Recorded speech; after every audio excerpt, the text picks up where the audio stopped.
All right. So welcome to the final brown bag of 2020, everyone, and thank you for joining us. So before getting started here, the brown bag committee has posted a poll, which should be going up right now, that we hope the audience will complete. We are trying to better understand how you learned about this event, and results of the poll will be anonymous as well. We will be the only ones seeing that. And just a reminder that the talk today will be recorded and it will be posted on the museum website at a later date, and we'll let everyone know when that goes up. So today's speaker is Dr. Stacey Camp, who is an associate professor of anthropology and director of the campus archaeology program at Michigan State University. She will be discussing her research on the archaeology of the Japanese diaspora in the United States, with particular emphasis on World War II incarceration sites, such as North Idaho's Kooskia internment camp, where she has been working since 2009.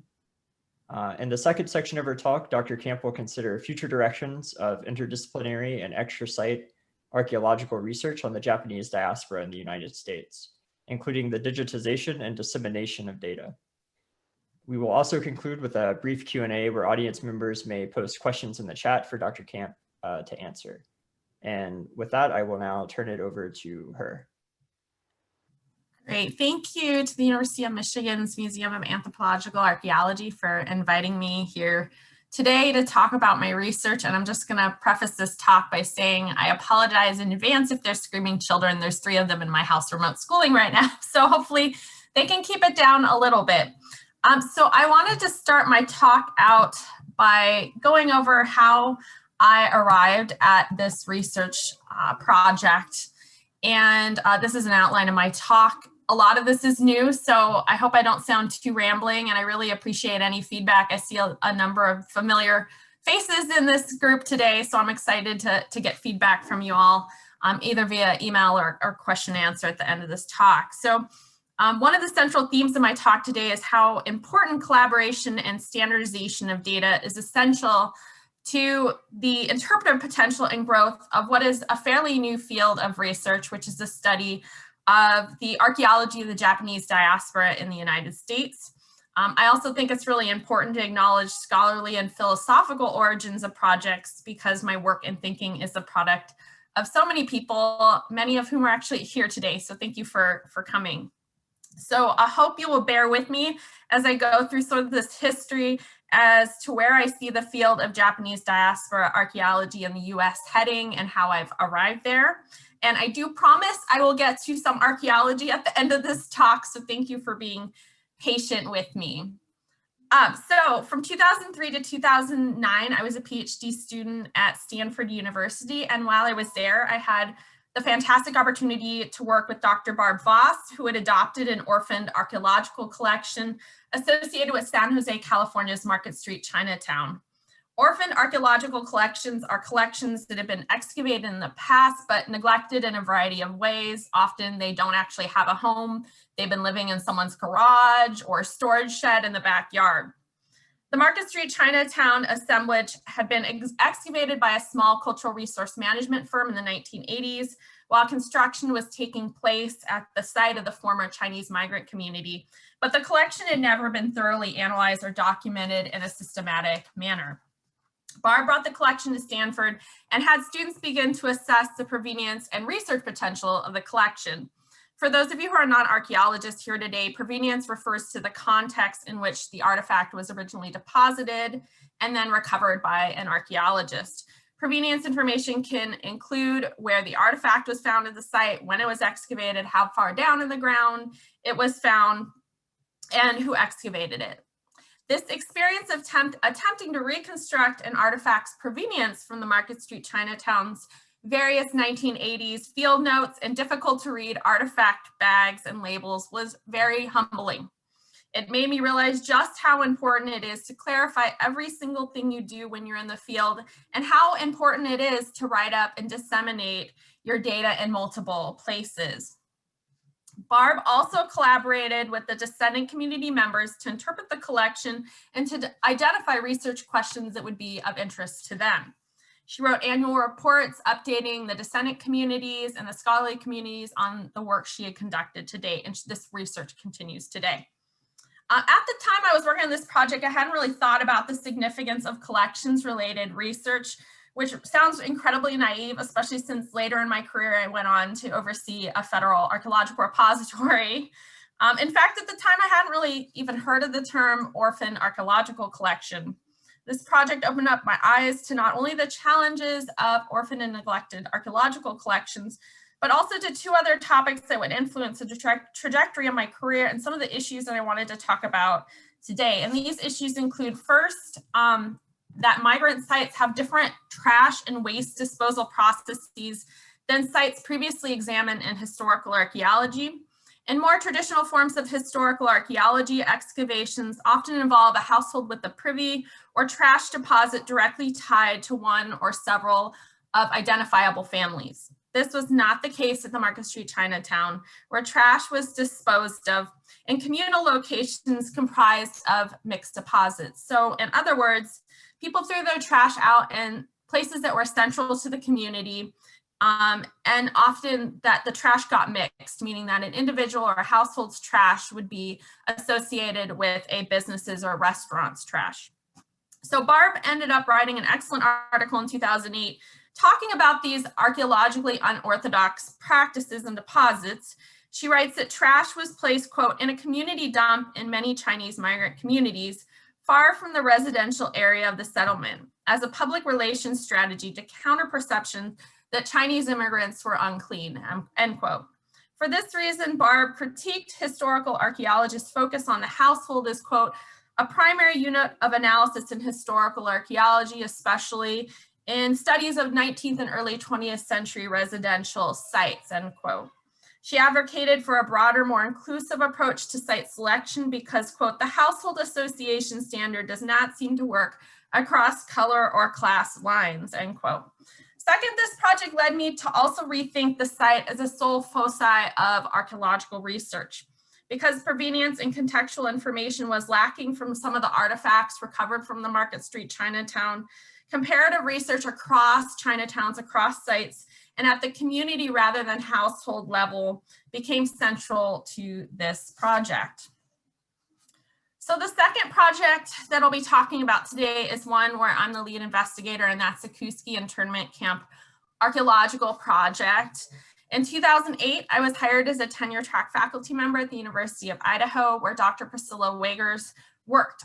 Dr. Priscilla Wagers is the founder and volunteer curator of the Asian American Comparative Collection, which is also known as the AACC. And that's housed also at the University of Idaho and the Alfred Bowers W. Laboratory of Anthropology. That collection she established in 1982, and she founded it to collect and share gray literature and material culture related to the Asian diaspora experience in order at the time to help archaeologists identify predominantly Chinese and Japanese diaspora sites. This archive and collection is visited and utilized by scholars around the globe. Today, it continues to be a really important research for those of us studying Asian migrant sites. I had already known Priscilla when I got hired at the University of Idaho because I had corresponded with her about the Market Street Chinatown Archaeological Project. So Priscilla had conducted substantial archival research on the Kooskia internment camp, a World War II internment camp that imprisoned a predominantly Japanese American population located in a very remote, still remote place in Idaho. She was working at the time in 2008, she was working on 2 books, much like Priscilla does. She's very productive, documenting the site's history, as well as she was also in touch with the descendant community. Prior to being a World War II internment camp, Koski was a federal prison, a CCC camp, and a mining site. It is historically and prehistorically Nez Perce land. Priscilla had suggested to me that I should do an archaeological project at the site to uncover Koski's remains, and she encouraged me to apply for a National Park Service's Japanese American Confinement Sites grant to support the research. And I've been very lucky to generously receive 4 grants from that program. I recently received a $379,000 grant with my co-PI, Dr. Ethan Waltrell, here at Michigan State University to digitize all the data from this project, which is a central theme of this talk today too. So I'll talk about the Koski internment camp and some of our findings. Today, that research I've discussed in a lot of different places. You can probably find talks online about that project. So if you're interested in learning more about it, there's more talks out there. But I wanted to emphasize 3 intertwined concerns that grew out of this project and which are central to this talk. First, the Koski internment camp's trash deposit, or midden, as we say in archaeology, was not directly connected with the barracks in which the Japanese American prisoners lived, which was very disappointing, and I'll get back to that later in the talk, and I'll tell you why that happened. But the trash deposit that we ended up excavating and studying was a communal landfill used by the prisoners. Once again, I was faced with this issue that artifacts could not directly be linked to an individual or even small groups of individuals, but this time it was on my own project and not my doctoral advisor's project. And secondly, because of this, I started to consider the utility of comparative work across sites of incarceration. Many historical archaeology projects are able to compare life across a city or a town because they have numerous archaeological deposits tied to individual households. That was not the case at Koski. And I began to ask myself what we might learn by thinking beyond an individual site. In a similar vein, I began to think about the people whose lives were severely disrupted by World War II incarceration. And I was particularly inspired by Nicole Branton's 2004 dissertation thesis on landscapes of World War II Japanese American incarceration. In her thesis, she provides a theoretical framework for investigating archaeological discoveries beyond individual World War II incarceration sites. She advocates for an archaeology that sees World War II incarceration as what she calls an eventscape. The concept of an eventscape is useful in that it describes how the incarceration of Japanese Americans during World War II transcended the physical and temporal space of World War II camps, with the violence and trauma involved in incarceration ricocheting from one generation to the next and from one place to the next. As I've already discussed, for archaeologists, the unit of analysis tends to be the individual site and its associated cultural landscapes. The notion of an eventscape challenges this concept, emphasizing that an experience, such as incarceration, cannot be solely understood through the analysis of one site or place in time. Rather, World War II incarceration encompassed numerous landscapes and places, including sites that post-date incarceration. In addition, many of the prisoners lived at multiple incarceration sites, such as the Koski internment camp's prisoners. Some of them were incarcerated at Fort Missoula and other places before transferring to the Koski internment camp. So eventscapes are living, breathing entities. Though the event may be in the past, it has a ripple effect on the events that succeeded. As Branton explains in her own words, eventscapes maintain a role in the ongoing identity of the social group, whether through commemoration, storytelling, or visitation, and are reproduced by cultural transmission of this information across generations. That's the end of her quote. Some contemporary examples of these practices include annual pilgrimages made by descendant communities to World War II incarceration sites, the recreation of former gardens, ponds, barracks, and guard towers at sites of World War II incarceration, the establishment of visitor centers at sites of World War II incarceration, and the construction of commemorative monuments. And then number 3, I also started to think about the mechanisms through which we might facilitate extra site comparison or comparative work across sites of incarceration. I thought about how we might go about examining Japanese Americans' shared experience of violence and trauma across sites of World War II incarceration. I thought surely there must be material correlates that attest to this violence and trauma. Branton's work led me to ask how we might materially examine the impact of trauma on Japanese Americans due to World War II incarceration and the racism that they faced over their lifespan. Scholars exploring intergenerational and race-related trauma emphasize how the precarity of migration, experiences of racism once in a new country, and the violence of incarceration can rupture the psyches of the incarcerated for their entire lives. Some parents who were incarcerated chose to enact a code of silence to avoid reliving the trauma of incarceration. This social amnesia was a result of the stress and anxiety of the post-incarceration years, where incarcerees had to find new places to live with next to nothing, face potential hate crimes, and experience poverty, social stigmatization, and racism. Trauma takes many forms. It affects one's mental and physical well-being, which in turn can affect the children of those experiencing post-traumatic stress disorder. Many incarcerees died at an early age due to the violence and stress of unjust incarceration. So I believe these routinized behaviors due to the trauma of incarceration may have material manifestations. Since trauma doesn't just materialize in a day, I've argued in some of my recent publications that archaeologists might consider examining extreme shifts in the material patterns of Japanese Americans over the course of incarceration and beyond. This kind of research is multi-sited and multi-temporal undertaking. It's the kind of research that my doctoral advisor would tell me never to take because it would take too much time. And it's something that requires collaboration. So it's got me thinking, how do we detach this kind of these research questions from site-based archaeological model that we've been accustomed to?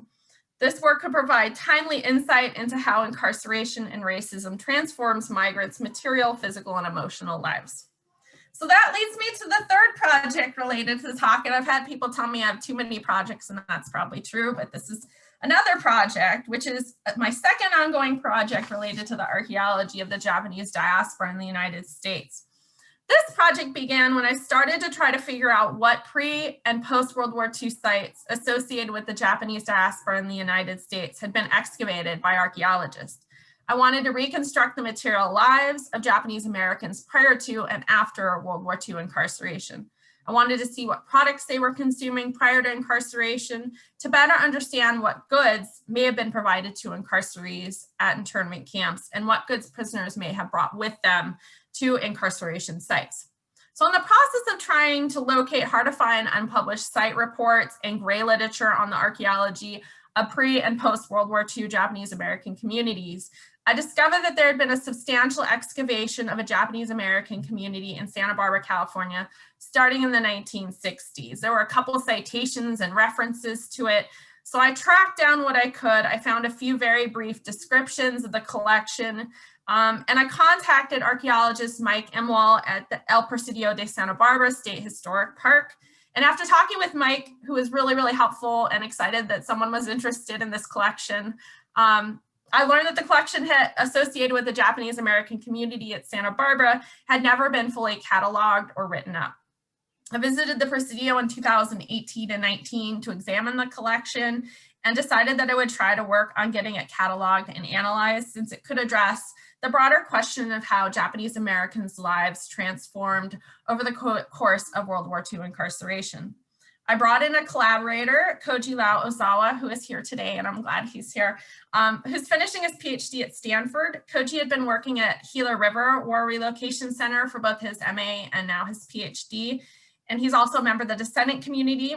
He too was looking for an opportunity for comparative research, as well as to continue his work with descendant groups to identify research questions of interest to them.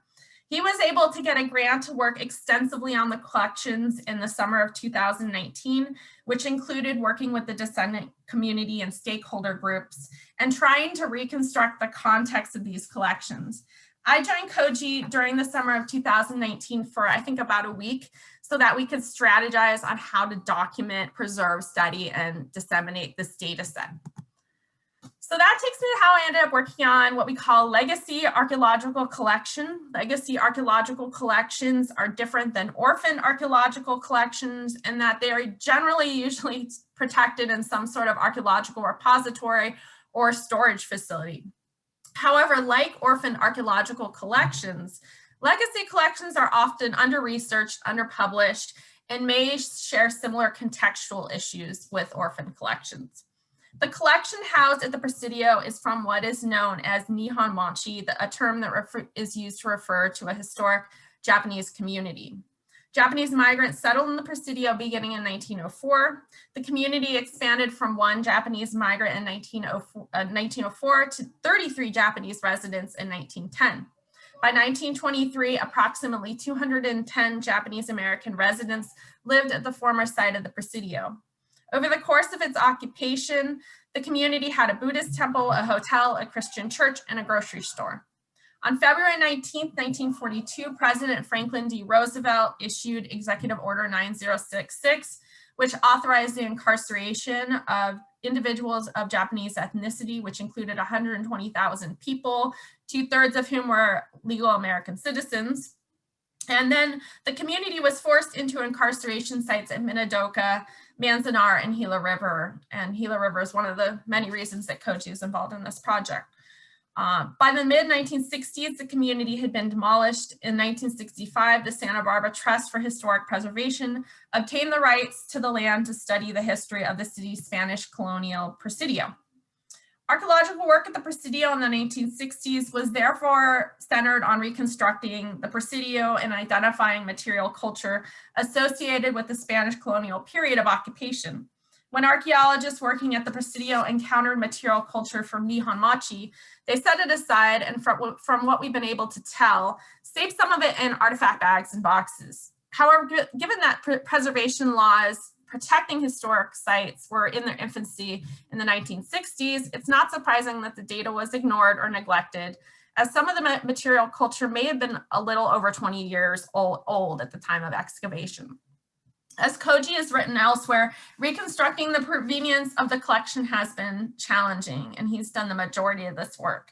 From what we could reconstruct, at least 9 archaeologists have been part of excavations associated with the Presidio's Japanese American community, including Jim Dietz. There's some famous archaeologists in this list: Louis Binford, Timothy Hillebrand, Richard Humphrey, Lynn Spear, George Decker Jr., Mike Glasgow, John Walker, Brian Fagan, and Julia Costello. And maybe some of you out there were involved as well. If you were, let us know. As Koji describes, and we have a paper that we're presenting at the SCAs, and this is from it, faced with piles of binders, notebooks, published and unpublished reports, field notes, and artifact catalogs, we began to the investigative work of tracing the history of the excavations to understand how and when particular areas were recorded and what artifacts were associated with them. This work proved to have had its own idiosyncratic challenges, including 2 offset grid systems, measurements taken in both metric and imperial systems, conflicting numbering systems, poor provenience recordation, and varying levels of paperwork preservation, end quote. In addition, we had to take safety precautions while working with the collections themselves, as there were rodent infestations in some of the artifact boxes, bags, and drawers. So this work is ongoing, and excavations at the Presidio to continue to uncover remnants of this community. They have a youth program that was ongoing when Koji and I were there in 2019, and they uncovered some artifacts that are likely associated with the community. So Koji and I split up the collections work based upon our assessments of the research potential of the collection. Koji is taking the better provenience portion of the collection for a new research project. Hopefully, I think he's going to take this over. And as comparative data for his thesis, since some of the people that were at this community were imprisoned at Gila River. While I'm working on ceramics that have poorer provenience, but will provide a broad overview of ceramic consumption at an early 20th century Japanese American community. And this will help me address the broader questions I raised earlier about how Japanese Americans' material lives changed due to World War II incarceration.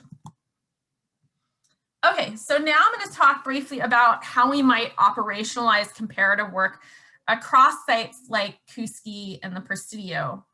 In order to understand what needs to be done, we first need to talk about what has been done thus far in this field. So the field is still nascent. Gray literature publications about Japanese migrant sites began to appear in the 1980s. Julia Costello and Mary Maney's rice bowls in the Delta artifacts recovered from the 1915 Asian community of Walnut Grove, California, was a landmark report for the archaeological study of the Japanese diaspora in the United States. It was the first attempt to describe Japanese ceramics, such as the one seen here in black and white. Figure 61 in this slide, which was featured in the report as an example of dashed line cobalt blue and white porcelain. These porcelains were used as domestic wares, and we'll go back to how that terminology has been refined in recent times. This was actually a photograph of a ceramic found at Santa Barbara's Nihon Machi that now I have in my possession that I'm working with. So she was using it as an example of some of the kinds of ceramics that were found at this site. Julia Costello, as I said, worked at the Presidio and was the first person there to attempt to identify and describe the Japanese ceramics recovered there. And if any of you know her, we thank her so much for her diligent work on this site, because her work has really helped us in doing this research and reconstructing provenience. Her work there, as I said, was pioneering and was followed by a number of other scholars who sought to refine her descriptions of ceramic typologies. Leland Bibb and Priscilla Wagers also provided further refinement of these ceramic typologies and terminologies in the 1990s and early 2000s. In the mid-2000s, Doug Ross began his pioneering research to expand upon these typologies, and he also worked at the Koski internment camp and helped me run the first field school, which I'm very grateful for. He wrote a number of specialized articles on identifying ceramics and beverage containers found at both Chinese and Japanese diaspora sites in Canada and the United States. He wrote a book based upon his dissertation research, which examined the lives of Chinese and Japanese migrant fishermen working at a salmon cannery in British Columbia from 1900 to 1930, so the same time at which the Santa Barbara community was in existence. Yet, despite some of this work, ceramics from sites associated with the Japanese diaspora in the United States continue to be misidentified or cataloged and described as though they were Euro-American or European ceramics. Site reports and academic publications have called ceramics found at sites associated with the Japanese diaspora everything from Asian ceramics, traditional Oriental tableware, and Japanese ceramics. In addition, some sites associated with the Japanese diaspora in America do not provide a final minimum number of individual vessels count, instead providing a shorter weight count, which makes it hard for other scholars to compare ceramic assemblages across sites and do this kind of broad comparative extra site work I'm hoping we can do. Nonetheless, Doug's work on examining how ceramics were categorized and described by the Japanese companies exporting and manufacturing them and by the people using them has inspired a new generation of scholars in recent years to work on further standardizing these ceramic typologies. So Renee Campbell, who is a research assistant at the University of Idaho's Asian American Comparative Collection that Priscilla Wagers runs and started, has recently collaborated with Doug to produce a handbook on proper Japanese ceramic identification and description. She also wrote a fantastic master's thesis that involved the reanalysis and recataloging of ceramics recovered from 3 pre-World War II Japanese migrant communities in the Western United States, dating from 1903 to 1942. Again, very helpful for the research we're doing at the Presidio. And these ceramic collections were excavated in cultural resource management contexts. This thesis would form the basis of our latest digital project, which will revolutionize and hopefully standardize the discipline even further. So this is a digital platform that will allow scholars to identify Japanese ceramics as well as to share their finds. It's online now, it's fantastic. It is one big step towards being able to do the comparative work I've been talking about and do it thoughtfully and critically. She provides photographs and in-depth descriptions of ceramic vessels, forms, materials, dimensions, pigment application, decoration types, manufacturer origin, source institution, site where the ceramic was found and or archaeologically recovered, and manufacturer date range. For example, this photograph illustrates one of the many artifacts featured on her website. The site describes the vessel form, the pigment application, and exterior decoration. The website features a glossary of all the terms as well as citations for each term used. It is precisely this type of scholarship that our discipline should work toward creating, as it provides a common language and metadata scheme that archaeologists can use to describe the ceramics they recover on archaeological sites. This publicly accessible work not only benefits our subfield, but also the entire field of historical archaeology, as Japanese export ceramics have been found on numerous non-Japanese diaspora sites, including those occupied by African Americans, Anglo-Americans, Chinese Americans, and Mexican Americans. So the ceramics that we'll look at from Koski and the Presidio are examples of the types of ceramics that have been interpreted and described using these new typologies so that cross-site analysis can occur. So now I'm going to finally share some of the archaeology from Koski and Nihonmachi to give you a sense of how we might think about the broad eventscape of Japanese Americans' lives prior to and after the war. I'm also going to talk about the possibilities for this work since this is all new And I haven't been able to really do this comparative research because there hasn't been the foundation, as I've talked about, for doing it. So I'm going to talk about the challenges of undertaking it as well. So it'll be more about the possibilities and challenges of how we try to do this. So kind of the big questions that I have are, what can we learn about Japanese Americans by looking at archaeological sites across their lifespan? And then what kinds of preparatory work still needs to be done in order to do comparative research across sites and time. So I'm going to take you to Koski, Idaho. It's not actually Koski, the town Koski, but it's about 30 minutes away from the town of Koski. As I mentioned, I excavated the site in 2010 and 2013.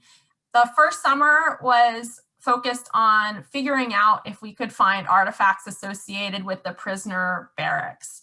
And if you look at this Google map here, there's a little spot that says the Koski internment camp. That is where the prisoner barracks were located. If you look kind of north of that, there is a name that says Apgar Campground.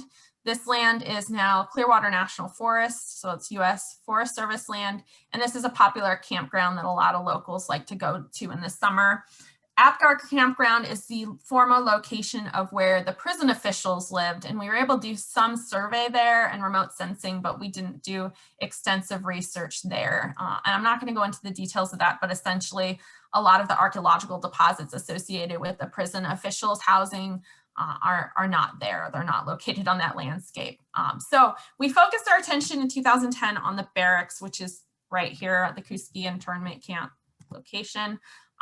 And we used historic photographs, maps, memory maps that were made by descendant groups and people who had lived at the site, including prison officials that Priscilla Wagers had interviewed in the 1980s. And because Priscilla Wagers is a historical archaeologist, she actually thought to ask the people she talked to in the 80s about where they were throwing their trash, which I really appreciated. And from the archives and from oral histories, we know that the prisoners there were throwing their trash in an incinerator area across from the barracks. And the prison officials' trash was being carted into town, trucked into town, which is about 30 minutes away, according to oral histories. So when we got to the landscape in 2010, we really were hoping to find artifacts associated with these barracks because we knew who lived in the barracks at different time periods. The site was occupied as the Koski internment camp from May 1943 to May 1945, and there were approximately 265 men who were incarcerated there. We have records of their comings and goings, so we know who was there at what time. But unfortunately, this site had been destroyed. We did, I think, almost 40 shovel tests. We did a ground penetrating radar survey, and we discovered through this work that it had been essentially leveled. We believe that the Idaho Department of Transportation was dumping highway-related fill at this site, construction fill, and had not realized that it was actually the site of the Koski internment camp. And there's no signage there. That's part of the problem, is that people in the area associate the Koski internment camp with the city of Koski, but it's not in Koski. It's far out away from there. So we discovered that site had been destroyed and leveled through that work. And that was kind of disappointing as a historical archaeologist who's been trained to privilege and prioritize sites that can tell you a little bit about the individuals that live there. So we shifted our attention to the trash dump and the incinerator area. After the site had, once people had left the site in May 1945, they removed a number of the bridges that allowed cars to go over this creek. The creek really feels like a river, especially during certain times of the year. So they had bridges that would cross the creek. Well, they removed all those bridges, and that essentially protected the archaeological deposit, the landfill, from being looted. And so when we crossed the creek, which we could only cross the creek during certain times of the summer, because again, it's more like a river in certain parts of the year, we were able to go to a site that essentially had been preserved since 1945. And that was exciting, but also daunting because it is a landfill associated with over 260 people. So as we excavated the units, we discovered that we were excavating trash, not dirt. There was just about a meter worth of trash in all the units that we explored. We excavated units north, south, east, west to try and trace out the extent of the landfill. There were thousands of artifacts associated with the Japanese American prisoners on the landscape. We mapped every one of them, which I regret. Shouldn't have done that. Didn't really tell us anything substantially. We thought we might be able to trace out stratigraphically or horizontally across the landscape when it was a federal prison versus when it was the Koski internment camp, but we were not able to do that.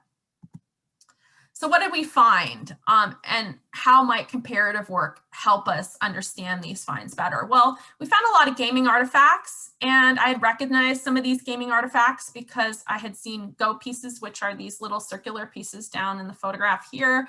I found them and researched them at the Market Street Chinatown, and I started emailing people who were working on sites of incarceration to ask if they had seen these small gaming pieces. And one of the archaeologists, National Park Service archaeologist, Jeff Burton, who's written copious amounts of gray literature, fantastic reports on a variety of War Relocation Authority incarceration sites on National Park Service land, had recognized some of them, but had noted that they were usually larger in size. And so we discovered, based off doing some comparative research across NPS sites, as well as Amachi, which is excavated, has continued to be excavated by Dr. Bonnie Clark at the University of Denver, that some of these gaming pieces were handmade by the Koski internment camp's prisoners. So we're hoping that if people get more of their data online in a centralized database, which is essentially what we're creating with this big grant through National Park Service, that we can do this kind of comparative research to really understand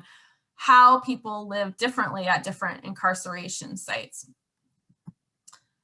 We found, to my knowledge at this point, we found the only pharmaceutical bottle made by Wakamoto Pharmaceutical Company, which is a Japanese pharmaceutical company that's still in existence today. And we actually found a second one. I'll show you a picture of it in a minute. We emailed them, wrote to them in Japanese, and they sent us an advertisement, which was incredible because a lot of companies that we study as historical archaeologists are no longer in existence today. So it was really neat to be able to get in touch with them and actually get advertisement dating this time period from the archive. So this was a source of youth gastrointestinal supplement that someone must have brought with them to Koski internment camp and kept on them. This would not have been something that the United States government would have issued to them. So we would like to know how often this was used in pre-World War II Japanese American settlements, if we're able to do this kind of comparative research, because it is the only vessel that we've found or know of at other incarceration sites. And here's the advertisement. We found another piece of it that was Aqua Green. That's a complete vessel, what it would have looked like if it hadn't broken. We also found this toothbrush that was manufactured in Japan, and to my knowledge, the only other toothbrush like this was found at an excavation at Terminal Island in Southern California, and a number of the Koski internment camp prisoners came from Terminal Island and were imprisoned at Koski. So we know that this was being used prior to World War II incarceration. It was something that people probably brought with them from Japan, although they could have potentially bought it in a store. But this is something that we know people were using prior to World War II incarceration because other people have documented. Again, if we have a comparative database, we can make stronger conclusions about what things were used prior to incarceration and what were used during incarceration. We have artwork that we found at the Koski internment camp. And when we excavated, we didn't really know what it was. We did know we knew that this dog otter that's carved into stone was something special when we found it on the surface. But the other objects here that you see that have projectile points embedded in some sort of concrete mixture, we didn't know what that was until we cleaned it off. And we did some research, contacted Fort Missoula, which is where some of the Koski internment camp prisoners were living prior to being transferred to the Koski internment camp. We were able to find historic photographs of this kind of artwork. And you can see here in the photograph of the prisoners at Fort Missoula, they were displaying some of this type of artwork None of the other incarceration sites, to my knowledge, have found this kind of artwork. I know that people were making artwork at all of the incarceration sites, but we're really interested in whether or not this artwork was created in incarceration sites during incarceration to pass the time, or if this was something people did prior to incarceration. We're also interested in if this practice continued after incarceration. Okay, so I'll get to the ceramics because that's something that we can somewhat talk about and do a little bit of comparative research across the site at the Presidio and the Koski internment camp. So at the Koski internment camp, we don't have a lot of ceramics that were manufactured in Japan. We have a few, very few. And here's an example of what we have. So we have a Japanese import porcelain plate fragment that's on the left here. And Japanese import refers to ceramics that were made in Japan for a predominantly Japanese audience. We also have Japanese export porcelain bowl fragment. We have a couple bowl fragments in the collection, but not a lot. And export, as you can probably figure out, means that it was exported for consumption in other parts of the world. So the bowl that we have here is what we call a Fukuzumi design. And we haven't found it, to my knowledge, yet at the Presidio, but maybe we will through our research. We also found a lot of institutional wares, and those were wares that were issued by the United States government to incarceration sites for people to consume food on. And these are these plain white bowls that you see here. Now, what's interesting about the institutional wares that we recovered from Koski, that we observed when we were in the field as we were excavating, and that we've observed as we're doing the M&V analysis for the collection, is that we don't have a lot of plates. We have tons of bowls, which is interesting when we get to the Presidio because we have a lot of bowls there as well. And we know that Japanese American prisoners were consuming traditional foods at incarceration camps like Koski in these kind of vessel forms. So while the vessel forms are not from Japan, they were eating traditional foods in these vessels. And then we also have fiesta ware, which was very popular in Southern California in the early 1900s. This is not what would have been provided by the United States government at all. But people were bringing this, it probably had some meaning, and it was manufactured in the United States.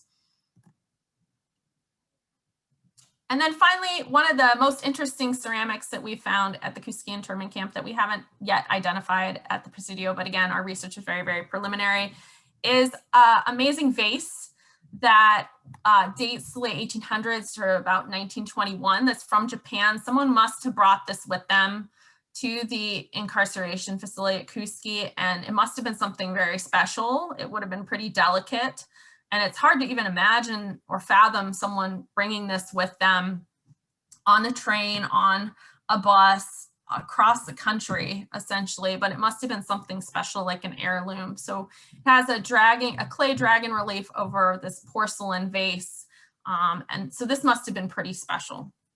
So one of the things that I've been arguing here is that we need to share the data, and that's what we've been trying to do with the Koski internment camp project. Our website is not perfect, but if this is something that interests you, we've been trying to upload photographs and all of our catalog data thus far. We're still working on it, and we have a grant to expand it, which I mentioned. So if you're interested in some of this data, you're welcome to take a look at our website.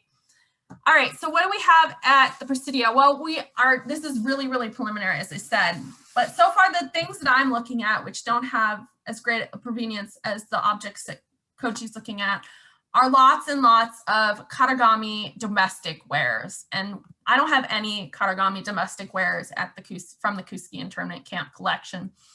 The history of how these were ID'd is kind of interesting.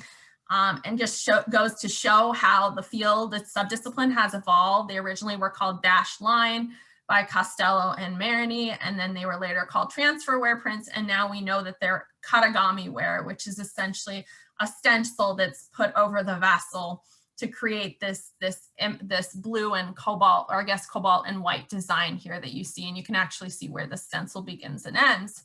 So we have lots of different Katagami vessels, some of which have been found in Canada at Doug Ross's site, some of which have been found at other sites along the West Coast. But we also have things that haven't been found, to my knowledge, yet on other archaeological sites.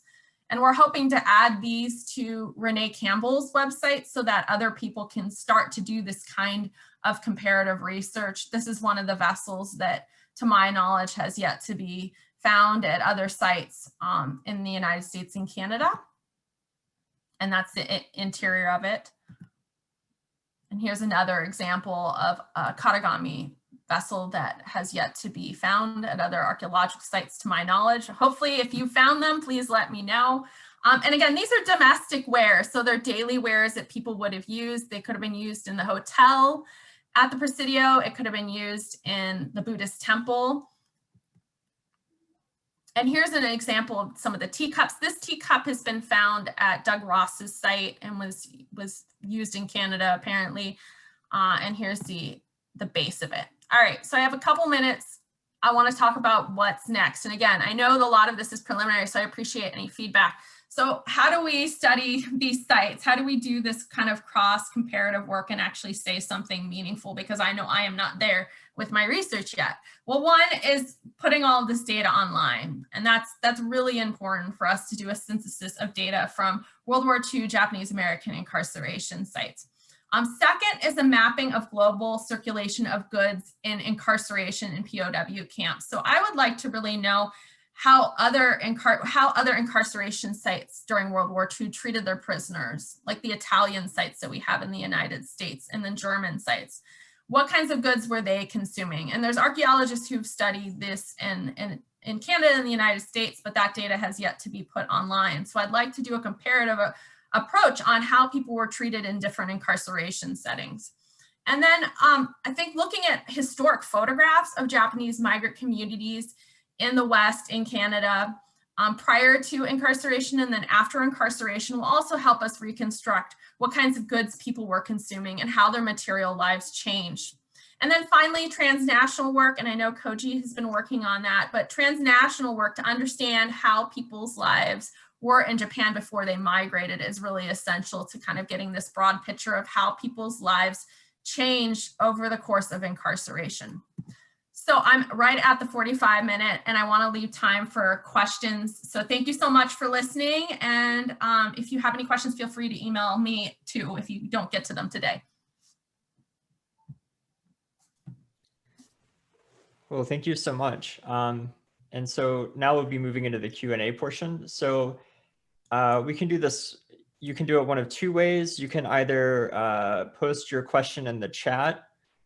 If you feel that your question would be better suited to kind of a conversation or more of a discussion, you can post something like unmute or something like that in the chat, and I will find you on the participants list and unmute you so you can ask your question. And I'm also going to relaunch a poll that we had at the beginning because I know there were some people that joined after the talk started, so look out for that as well. So we have a question in the chat from John Mitani. He asked if the Koski internees were first Jinmen, first generation, I'm assuming, were they no-no boys? And have you tried to track down their descendants to see if they could tell you things? So they were Issei, they were first generation migrants. They were, I don't believe they were no-no boys. The people that were at Koski were considered enemy aliens. And the reason that they were considered enemy aliens by the United States government is because they were prominent people in their communities who were businessmen, successful businessmen, community leaders, pastors, priests, and the government felt they were a threat because of that. They could organize people effectively. Some of them had worked for the government prior to incarceration as well. And I think that might have been one of the reasons that they were deemed enemy aliens. I have talked to some descendants, and Priscilla Wagers has a large email list of descendants and former incarcerees that she contacted in the 1980s and did oral histories with, and has let them know the research, let them know about the research I've been doing since 2009. So yes, I'm in conversation with some people, but there weren't a lot of people incarcerated there. I've taken a few people out to the site that are descendants, but it's pretty remote, and it's not like the other incarceration sites where there's a pilgrimage because there were so few people there. But thank you for the question.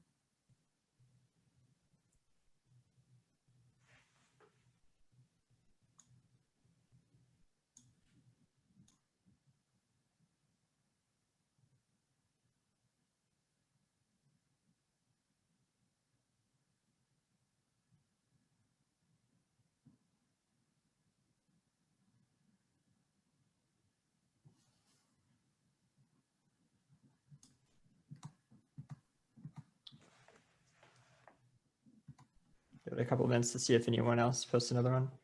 I have a question. You mentioned at one point with it was a bottle that was holding medicine, I believe, that was manufactured by a Japanese pharmaceutical company. I'm wondering if there's any other artifacts that you found that you've had to kind of do that process of reaching out to manufacturers in Japan, and maybe if you could give some insight into what that process actually maybe entails and how willing they are to work with you. Yeah, so because there's not a lot of archaeology of the 1940s or like extensively documented archaeology of the 1940s and 30s, a lot of it has been trying to find companies associated with those products and emailing them and asking for brochures and finding out if they have archives. So one artifact can take like weeks or months to ID in some cases. I know we had embalming liquid, which I've never found embalming liquid glass on an archaeological collection. And we were able to contact the manufacturer and ask how it was used. And we were actually able to track down in the archives why they kept that on hand. No one had passed away at the Koski internment camp. There's not a cemetery there. So yes, lots of products, and a lot of them are detailed on our website. So I could go on and on. I don't want to go on and on about them, but yes, there's lots of product histories that are really interesting. I don't know if you want to moderate the questions. I will try not to. Yeah, there's a couple. I mean, if there's some that you want to take here, you can grab them. Sure. Okay, so you mentioned the work at Gila River. So a lot of sites have now been recently studied. Jeff Burton does the most extensive research on incarceration sites located on a National Park Service land. I'm probably going to get the list wrong, but just the ones that come to mind are Minidoka, Manzanar, Gila River, Koji Laozawa is doing. Bonnie Clark is working at Amachi, also known as Granada, which I visited. So there's lots of projects that are taking place, and I'm sure I'm leaving them out. But yes, there's a lot of incarceration archaeology to this in this field right now. Sorry, I'm just reading the other questions here. Are there other organizations that have a methodology for reassessing sites excavated many years ago? That's a good question. I don't actually know the answer to that, so I'm going to have to look into that, because that would be great if there is. Have Virginia Popper, thank you for coming. Yeah, have we found any food remains? Yes, but very limited, because they were burning their organics in the incinerator that was on the site. So there's lots of wildlife that was there when they were there, and there's still a lot of wildlife. So I imagine that's why we found so many incinerated bones. We don't have a lot of bones.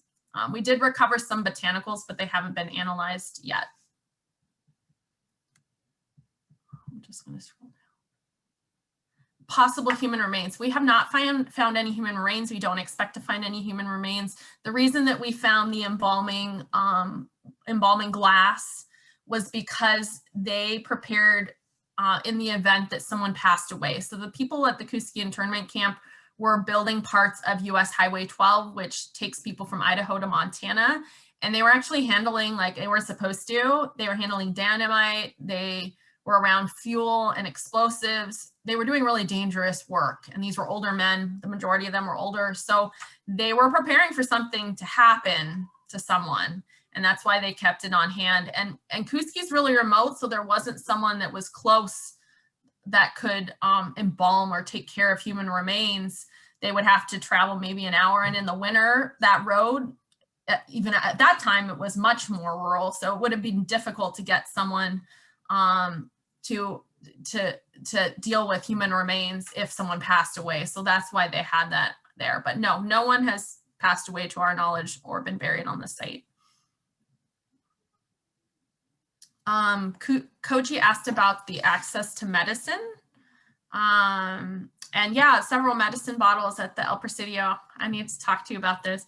So the medicinal artifacts, there's a long story about that, but essentially when the Koski internment camp prisoners arrived at Koski, they realized that the United States government wasn't upholding their part of the Geneva Convention. So because the people at Koski were not legal American citizens, they could not get citizenship because of the racially exclusionary laws at the time. They were considered prisoners of war, even though the people that were incarcerated there had lived in the United States for a long time. And so when they got there, they realized they didn't have a doctor, they didn't have a dentist, they didn't have any recreation or facilities that were required by the Geneva Convention because they were prisoners of war. So they actually worked with some of the disaffected prison officials who didn't like one of the employees there. They worked together to write a letter and petition the United States government to make sure that they had adequate medicine, adequate doctors, adequate access to everything they needed as guaranteed by the Geneva Convention. So some of that had to have been provided to them by the government, but I don't believe the Japanese Wakamoto pharmaceutical bottle was something that would have been provided. Maybe I'm wrong, but I don't think it was, especially considering the time period in which it was manufactured.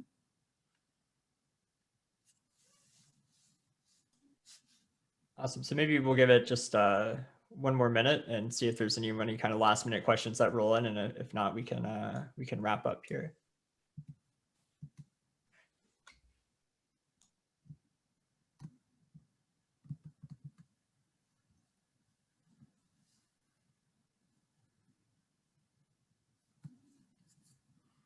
I see Jane Baxter. Thank you for coming, Jane. I'm a fan of Jane's work. She's been a great mentor to me. She asked about how you see your research connecting to the trauma of those who experienced internment, intersecting with the broader movement by archaeologists and historians to investigate emotion in the past. Do you think this work in the recent past on trauma can offer insights to archaeology generally about considering these kinds of emotional experiences in the past? Yes, I want to get the latest book that came out on the archaeology of emotion. And I haven't read it, I'll admit. I've been a little bit behind this year on everything. I think most of us have. But yes, I think that we can understand how we see trauma in the archaeological record. I think that's one of the big questions that I've been grappling with this project, is how do we look at trauma and the impact of incarceration through materiality? And so I'm excited to read that volume, but I definitely think that there has to be material correlates for that.